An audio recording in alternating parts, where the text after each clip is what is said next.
السلام علیکم۔ میں ہوں آپ کا ہوسٹ سید شمال احمد ہاشمی۔ آج کی سب سے بڑی ابھی تک کی ایک کہہ لیں بریکنگ نیوز ہے یا ایک بڑی پیش رفت ہوئی ہے وہ یہ ہے، کیا عمران خان ڈیل کر لے گا؟ عمران خان کی رہائی ہونے جا رہی ہے، عمران خان باہر آ رہا ہے، ڈیل ہوگی یا نہیں ہوگی؟ اس وقت پورے انٹرنیشنل میڈیا میں، پوری دنیا میں، پاکستان، ہندوستان، بنگلہ دیش، بھارت، جہاں جہاں لوگ پاکستان کو جانتے ہیں، سمجھتے ہیں، وہاں پہ صرف ایک ہی بحث جاری ہے، کیا خان ڈیل کر رہا ہے؟ کیا خان ڈیل کر لے گا؟ کیا خان کی رہائی ممکن ہے؟ تو میں اپنے جاننے والوں کو، اپنے ناظرین کو، قائرین کو ایک خوشخبری دے دوں اور آپ لوگ حیران ہوں گے، وہ یہ کہ ڈیل ہو چکی ہے۔ عمران خان اس سال باہر آ رہے ہیں اور کوئی مانے یا نہ مانے ڈیل ہو گئی ہے۔ یہ وہ خبر ہے جو ہمیں ہمارے الو نے لا کر دی ہے اور آپ حیران ہوں گے کہ یہ کیسے ہو گیا، لیکن ڈیل ہو چکی ہے۔ یہ وہ خبر ہے جو میں نے اس ولاگ کے شروع میں ہی وہ بریک کر دی ہے۔ تو یہ میں جو بھی پی ٹی آئی کے لوگ ہیں، بہرحال وہ اب اس پہ جشن منائیں گے، کیک کاٹیں گے، خوشیاں منائیں گے اور بغل گیر ہوں گے، معانقے کریں گے، ایک دوسرے کو مبارکباد دیں گے کہ ڈیل ہو چکی ہے۔ بہرحال اب ہم آتے ہیں اس بات پہ کہ ڈیل جو ہوئی ہے یہ کن حالات کی روشنی میں ہوئی ہے اور یہ کیسے اور یہ خبر کیسے ہم تک پہنچی۔ تو بہرحال وہ یہ ہے کہ یہ جو خبر ہے یہ ہم تک ہمارے الو نے پہنچائی ہے کہ ڈیل ہو چکی ہے، اور پی ٹی آئی کے لوگ دل تھام کر بیٹھیں، دل سنبھال کر بیٹھیں۔ اس سال انہیں یہ خوشخبری ملے گی کہ جو ان کے لیڈر عمران خان ہیں وہ باہر آ رہے ہیں۔ بہرحال اب ایک بات یہ ہے وہ یہ کہ عمران خان کی آنکھ کا مسئلہ بھی چل رہا ہے۔ اس ڈیل کو روکنے کے لیے یا جو عمران خان کو ریلیف دیا جانا تھا اس کو روکنے کے لیے علی امین گنڈا پور جو کہ سی ایم رہ چکے ہیں کے پی کے، انہوں نے اچانک ہی ایک بیان بازی شروع کر دی اور جسے کہتے ہیں کہ ایک اپنی ہی الگ کشتی لے کے چپو چلانا شروع کر دی اور اپنی ہی الگ وہ کشتی چلاتے رہے کہ انہوں نے پیغام اور بیانات یہ جاری کرنا شروع کر دیے، انٹرویوز دیے اور ہیڈ لائنز بھی بنواتے رہے مختلف نیوز چینلز میں کہ یہ جو محسن نقوی جو انٹیریئر منسٹر ہیں پاکستان کے، کہ جی یہ تو عمران خان کی رہائی کے لیے بڑی کوشش کرتے رہے ہیں اور انہوں نے بڑی سہولت کاری کی ہے عمران خان کی رہائی کے لیے، اور انہوں نے ایک ایسا تاثر بنانے کی کوشش کی علی امین گنڈا پور نے کہ اگر عمران خان کو جو کوئی ریلیف ملنا بھی تھا یا ملنے جا بھی رہا ہے کہ وہ نہ دیا جائے۔ اب اس کی کیا وجہ ہے؟ اس کے پیچھے کئی وجوہات ہیں کہ جو علی امین گنڈا پور ہیں انہوں نے ایسا کیوں کیا اور وہ کیوں ایسا نہیں چاہتے کہ وہ عمران خان باہر آئیں، یا وہ ناعاقبت اندیش ہیں کہ اپنے ہی لیڈر کو، اپنے ہی جو ان کے رہنما ہیں انہی کو ہی قائد کو وہ پابند سلاسل رکھنا چاہتے ہیں اور جیل کی وہ تنہائیوں میں، دیواروں میں انہیں بند دیکھنا چاہتے ہیں۔ وہ یہ ہے کہ اگر یہ جو ڈیل جو اب ہوئی ہے عمران خان کی اور اسٹیبلشمنٹ کے درمیان، اگر اس کو وہ نہ ہوتی یا نہ ہونے دیا جاتا تو سارا تھا جو ڈیل کا کریڈٹ اب وہ دیکھیں کہ وہ لازمی طور پہ سلمان صفدر راجہ کو جائے گا، بیرسٹر گوہر کو جائے گا اور سہیل آفریدی کو جائے گا، کیونکہ سی ایم جو تھے پرانے علی امین گنڈا پور ان کو ہٹایا گیا، کیونکہ ایک تاثر یہ تھا کہ انہوں نے اپنے قریبی حلقوں میں یہ کہنا شروع کر دیا تھا کہ مجھے کوئی نہیں ہٹا سکتا، مجھے جو لوگ لے کر آئے ہیں وہ مجھے کہیں نہیں جانے دیں گے۔ تو عمران خان نے ایک دفعہ ثابت کیا، پھر دیکھیں کہ ایک ایسا شخص جو خود پابند سلاسل ہے اور جیل میں ہے، عمران خان نے یہ ثابت کر دیا کہ وہ جیل کے اندر بیٹھ کے بھی سی ایم بدل سکتا ہے اور دنیا میں اس کی کوئی نظیر نہیں ملتی، اس کی کوئی مثال نہیں ملتی۔ ایک ایسی مثال تو ضرور ہے کہ جاوید ہاشمی جو ایک نون لیگ کے لیڈر تھے، پھر وہ پی ٹی آئی میں بھی شامل ہوئے، انہوں نے جیل میں بیٹھ کے پریزیڈنٹ کا الیکشن ضرور لڑا تھا لیکن وہ ہار گئے تھے۔ لیکن ہمیں تاریخ میں آج تک کوئی ایسی مثال نہیں ملتی کہ ایک قیدی نے جو کہ سزا یافتہ ہو اور جس پہ کرپشن کے چارجز ہوں، گھڑی چوری کے چارجز ہوں، اس طرح کے، اور وہ جیل کے اندر بیٹھ کے ایک سی ایم کو بدل دے۔ تو یہ تاریخ نے انہونی دیکھی، یہ ایسا ہوا کہ جو سی ایم تھے علی امین گنڈاپور وہ بدل گئے اور ان کی جگہ سہیل افریدی آئے، جو کہ ڈائی ہارٹ جو ہیں وہ پی ٹی آئی کے فین بھی تھے، لور بھی تھے، اور ایک اسٹوڈنٹ رہنما سے وہ اوپر آئے تھے، اور ان کے بارے میں یہی تاثر دیا جا رہا تھا کہ وہ عمران خان کی جنگ کو ذاتی جنگ سمجھ کے لڑیں گے۔ تو انہوں نے پھر ایسا ہی کیا، اور اب اس کا لازمی بات ہے کہ جو ہم تک خبریں پہنچی ہیں، جو الو ہم تک خبر لے کر آیا ہے کہ عمران خان 3 سے 4 ماہ کے اندر باہر آ رہے ہیں۔ تو بہرحال یہ بہت بڑی اچیومنٹ ہے یہ سہیل آفریدی کی، صفدر راجہ کی، کیونکہ سلمان صفدر راجہ کی جو رپورٹ تھی، جب وہ رپورٹ گئی عدالت میں تو اس کے بعد ہی جو تھا کہ جب اس رپورٹ سے پہلے جب انہیں عدالت نے انہیں فرینڈ آف کورٹ مقرر کیا، اس کے بعد جب انہوں نے وہ رپورٹ جمع کروائی 7 صفحات اور وہ 24 پیراگراف پر مشتمل تھی، تو 3 گھنٹے ان کی ملاقات بھی ہوئی، تو اس رپورٹ کے بعد ہی اشفا کے جو ڈاکٹرز تھے اور پمس کے جو ڈاکٹرز تھے جو آنکھوں کے ماہر تھے، انہوں نے عمران خان کا جو ہے معائنہ کیا۔ عمران خان کی آنکھ کی جو کچھ حالت تھی وہ پہلے سے بہتر ہوئی، انہیں آنکھوں میں ادویات جو تھیں وہ بھی، اور جو ڈراپس تھے وہ دیے گئے، ادویات دی گئی، اور ان کی آنکھ کی حالت بہتر ہونا شروع ہوئی۔ ایک طرف جو حکومتی جو حلقے ہیں اور اسٹیبلشمنٹ ہے وہ عمران خان کو ریلیف دینا چاہ رہے تھے، اور انہوں نے کوشش بھی کی، لیکن جو گنڈاپور تھے انہوں نے اس طرح کے بیانات دے کر اس سارے منظر کو، اس سارے جو تھا ایک سٹیج بنایا گیا تھا، اس کو سبوتاج کرنے کی کوشش کی، لیکن بہرحال وہ اپنے مقصد میں کامیاب نہیں ہو سکے، کیونکہ ڈیل تو اب یہ ہو چکی ہے اور عمران خان باہر آ رہے ہیں۔ لیکن ڈیل سے مراد کیا ہے؟ ڈیل سے مراد وہ ڈیل نہیں ہے کہ اسٹیبلشمنٹ تو 2-3 سال سے عمران خان کے ساتھ ڈیل کرنا چاہ رہی ہے، لیکن عمران خان اس طرح سے ڈیل نہیں کرنا چاہ رہے جس طرح سے انہیں بار بار کہا گیا کہ دیکھیں بہت سارے ماضی کے اور حکمران ہیں پاکستان کے جو ڈیل کر کے باہر چلے گئے تھے، آپ بھی کر لیں۔ لیکن عمران خان یہ سمجھتے ہیں کہ اگر انہوں نے ڈیل کر لی تو پھر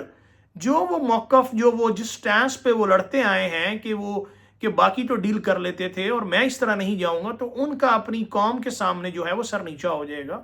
لیکن اس وقت عمران خان کی جو حالت ہے آنکھ کی اور جو بڑھتی عمر کے مسائل ہیں وہ بھی کافی ہیں، لیکن بہرحال اب ڈیل سے مراد یہ ہے کہ عمران خان کو اسٹیبلشمنٹ یہ کہتی رہی کہ آپ نے باہر آ کر کوئی بھی پولیٹیکل ایکٹیویٹی نہیں کرنی ہے، کوئی پولیٹیکل ایکٹیویٹی نہیں کرنی ہے، اور جو ایسا ہے دوسرا یہ ہے کہ آپ آرام سے بیٹھ جائیں، جب یہ حکومت کا ٹائم ختم ہو جائے گا، یہ حکومت جو اپنے لیجیٹیمیٹ طریقے سے اپنی وہ جو اسمبلی کی مدت پوری کر لے گی، اس کے بعد پھر ہم آپ کے بارے میں سوچیں گے۔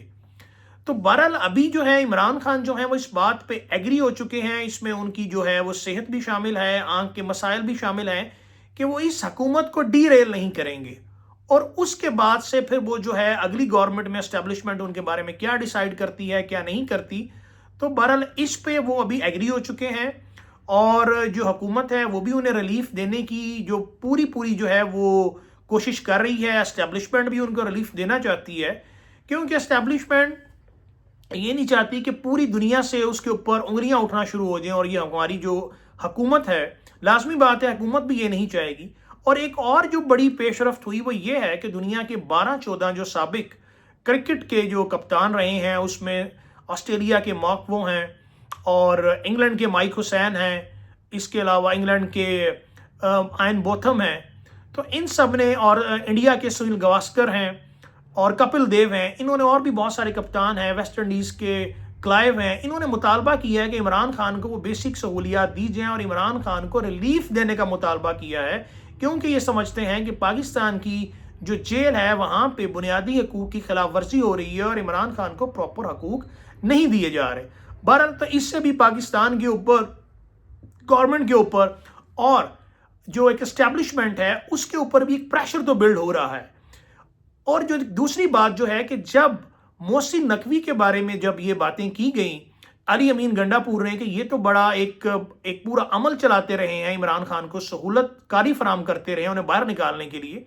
تو محسن نقوی کو اپنا سٹینس، اپنی پوزیشن کلیئر کرنے کے لیے ایک پریس کانفرنس کرنا پڑی۔ انہوں نے کہا کہ میں پہلے تو یہ کرتا رہا ہوں، لیکن اب آج کل میں کوئی اس طرح کا کام نہیں کر رہا ہوں۔ اور دوسری بات یہ ہے کہ انہوں نے یہ بھی اندرونی حلقوں میں اس بات کا ارادہ کیا کہ اگر انہیں انٹیریئر منسٹری سے ہٹا بھی دیا جاتا ہے تو وہ اس چیز کی بھی کوئی پرواہ نہیں کریں گے، کیونکہ وہ پی سی بی کی جو چیئرمین شپ ہے وہ اس کے اوپر زیادہ فوکس کریں گے، اور وہ پاکستان کرکٹ بورڈ کو اس سطح پہ لے کے جانا چاہتے ہیں کہ پاکستان کسی کا محتاج نہ رہے، نہ آئی سی سی کا، نہ بی سی سی آئی کا، اور یہ اس قوم نے دیکھا بھی، کیونکہ جب پاکستان بورڈ نے انڈیا سے میچ کرنے سے انکار کر دیا تھا، 500 ملین کا فائدہ ہونے جانا تھا انڈیا کو، تو انڈیا اپنے پیروں پر آ گیا تھا۔ تو اس بات میں کوئی شک نہیں ہے کہ جو محسن نقوی ہیں وہ پاکستانی کرکٹ بورڈ کو بہت اوپر تک لے جا سکتے ہیں، اور اس میں وہ اپنا کردار ادا کریں گے۔ اگر اسٹیبلشمنٹ یہ چاہتی ہے یا یہ فیصلہ کرتی ہے کہ محسن نقوی جو ہیں وہ اب مزید وزیر جو داخلہ وہ پاکستان کے نہیں رہیں گے، تو محسن نقوی کا یہ بہتر فیصلہ ہے کہ ان کے جو ایک سیاسی جو وجود ہے وہ برقرار رکھنے کے لیے انہوں نے ایک بہتر فیصلہ کیا ہے کہ وہ پی سی بی کے ساتھ جڑے رہیں گے، اور اس کے جو کرکٹ بورڈ کی حیثیت سے جو ہے وہ قوم کی خدمت کرتے رہیں گے، اور پاکستان کرکٹ ٹیم کو بہت اوپر لے جانے کی وہ کوشش کریں گے اور ارادہ رکھتے ہیں۔ لیکن بہرحال انہوں نے یہ پریس کانفرنس جو تھی وہ ایک کی، اور اس میں کہا کہ آج کل وہ کوئی اس طرح کی سہولت کاری یا عمران خان کے بارے میں سے کوئی ایسی کوشش نہیں کر رہے کہ وہ جیل میں سے باہر آ جائیں یا ایسا کچھ۔ لیکن بات یہ ہے کہ علی امین گنڈا پور نے جو وہ کردار کیا ہے کہ وہ اس کے بارے میں ایک گانا بھی ہے کہ ایسا جو کام دوست نے کیا ہے،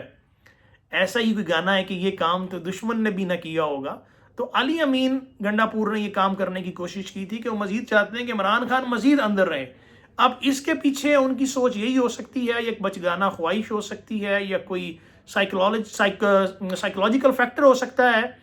کہ جی ہم اس کے اوپر سگمنڈ فرائڈ کی جو ہے وہ سائیکو انالیٹیکل تھیری بھی اپلائی کر سکتے ہیں کہ شاید ان کے دل میں کوئی ابھی بھی وہ خواہشات باقی ہیں سی ایم شپ کی۔ وہ غالب نے خوب کہا تھا، ہزاروں خواہشیں ایسی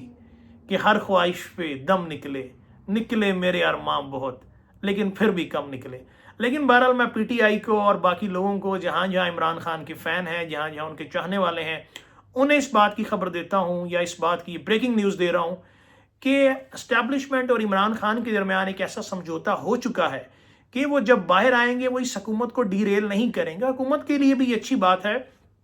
کہ عمران خان جو ہیں انہوں نے اپنی ضد چھوڑ دی ہے، اور وہ جب اس حکومت کو ڈی ریل نہیں کریں گے تو ملک کی اکانومی بڑھے گی، ملک کی جو معیشت ہے وہ اوپر جائے گی، جی ڈی پی جو ہے وہ ملک کی جو ہے بڑھے گی، امپلائمنٹ جو ہے ملک میں وہ اوپر جائے گی، اور جو ملک میں انسٹیبلٹی ہے تو انسٹیبلٹی بھی ختم ہوگی۔ کیونکہ جب دہشت گرد تنظیمیں دیکھتی ہیں کہ اپوزیشن اور گورنمنٹ اور اسٹیبلشمنٹ یہ مختلف پیجز پہ کھڑے ہیں، تو وہ اس کے اندر اپنا جو ہے کہ ایک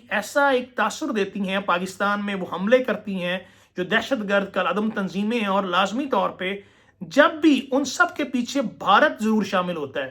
اور میں اس میں آپ کو ایک اور بات کروں، جب بھی اس طرح کا کوئی معاملہ ہوتا ہے کہ جب اسٹیبلشمنٹ، اپوزیشن اور گورنمنٹ الگ الگ پیج پہ ہوگی تو بھارت ہمارے ملک میں ایکٹیو ہو جاتا ہے۔ میں جو بات کا جو ہمارا پہلا حصہ ہے میں اسے یہاں پہ ختم کروں گا کہ بہرحال عمران خان کے جو چاہنے والے ہیں، جو بھی ان سے محبت کرتے ہیں، اور پی ٹی آئی کے جو لورز ہیں، پی ٹی آئی کی جو جماعت ہے، وہ اس بات پہ جو ہے مبارکباد یا خوشی کی مستحق ہے کہ عمران خان 3 سے 4 ماہ کے اندر باہر آ رہے ہیں۔ بہرحال یہ خبر ہمیں ہمارے الو نے لا کے دی ہے جو میں نے بریک کی۔ اب میں آتا ہوں بھارت کی طرف۔ بھارت نے اس وقت 114 رافیل طیاروں کا معاہدہ کر لیا ہے فرانس کے ساتھ، اور یہ بات تو پوری دنیا میں جو ہے وہ تسلیم کی جا چکی ہے۔ ٹرمپ نے بھی بار بار کہا کہ جو پاکستان کی فوج ہے اس نے بھارتی بزدل بھارت کے 7 طیارے مار گرائے ہیں، اس میں 5 رافیل جیٹ ہیں اور 2 ان کے اور طیارے ہیں۔ تو بہرحال اب جو بھارت ہے وہ مزید طیارے خریدنے جا رہا ہے، اور میرے خیال میں، اور میں یقین کرتا ہوں کہ وہ دوبارہ سے فرانس کو شرمندہ کروائے گا، کیونکہ پہلے بھی فرانس کے جو رافیل طیارے تھے ان کے جو حصص تھے، ان کے جو شیئرز تھے وہ 7% نیچے آ گئے تھے۔ اگر اب بھارت کے دوبارہ طیارے گرے جو یقینی طور پہ گریں گے تو پھر